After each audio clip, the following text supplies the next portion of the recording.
The term human right to water and sanitation consists of two fundamental human rights: human right to water and human right to sanitation. I'll begin by talking on human right to water. Water is essential for our well-being. We use it for laundry, to have our baths, we drink it. We use water to cook, in the industries, and a lot of other places. We as humans should have access to clean and affordable drinking water.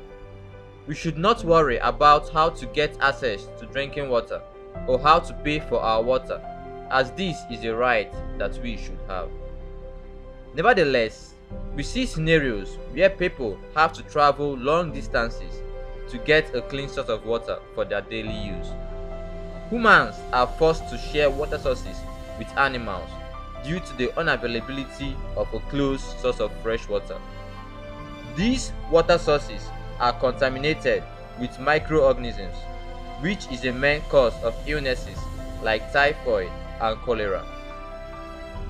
These illnesses is one of the leading causes of death in young children aged under 5.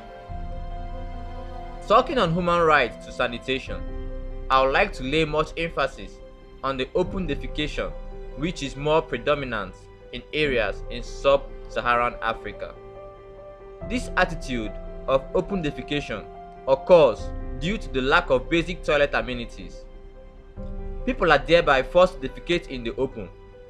This action leads to several airborne diseases that could have been prevented if these basic amenities were provided.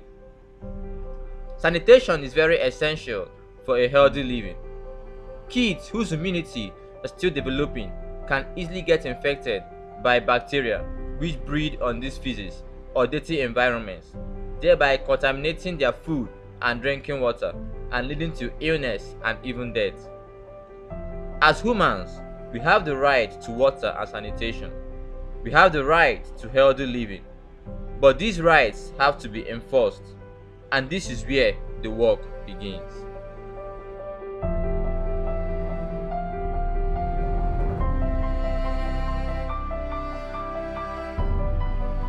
Providing the basic right to water and sanitation is cheap when compared to the benefits of doing so. This Esther Duflo and Banerjee termed low-hanging fruits in their classical economics book titled Poor Economics. The right social programs being rolled out is what we need to solve this problem. The good thing with this is that these programs can be informed with good quality data and their impact measured. Assuming that the government wants to solve the problem of clean water, they need to ask the following questions. Should we train people on the importance of washing their hands? Should we chlorinate their water sources for them? Should we provide chlorine to them at a free price, but let them do the chlorination themselves?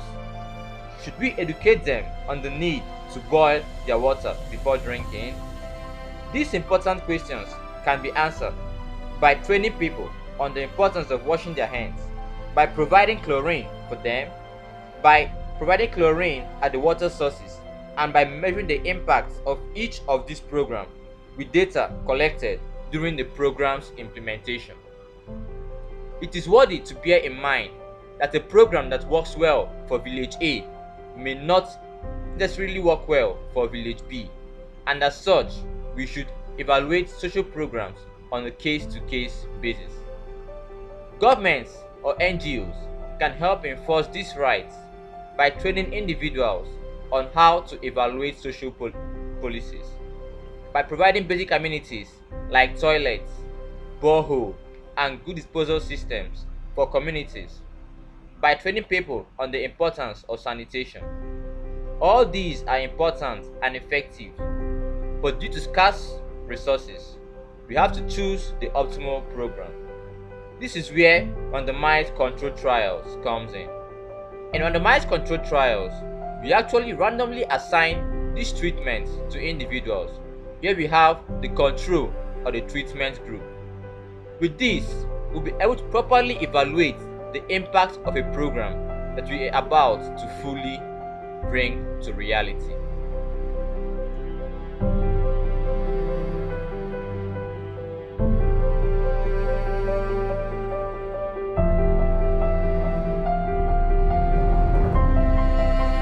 Yes, of course, I see a future where this problem of lack of access to clean water and poor sanitation is fully solved.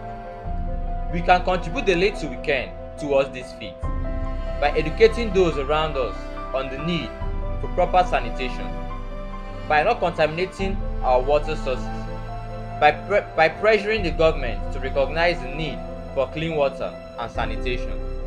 We can also help make this future a reality by taking online and offline courses which would help educate us on the need on skills needed to inform good policy decisions. A good example is the online MicroMasters course on data, economics, and development policy, which trains individuals on how to use data to inform good policy decisions. This program I am currently enrolled in. These little actions, when taken by us, would go a long way to ensure that our right to clean water and sanitation is secured.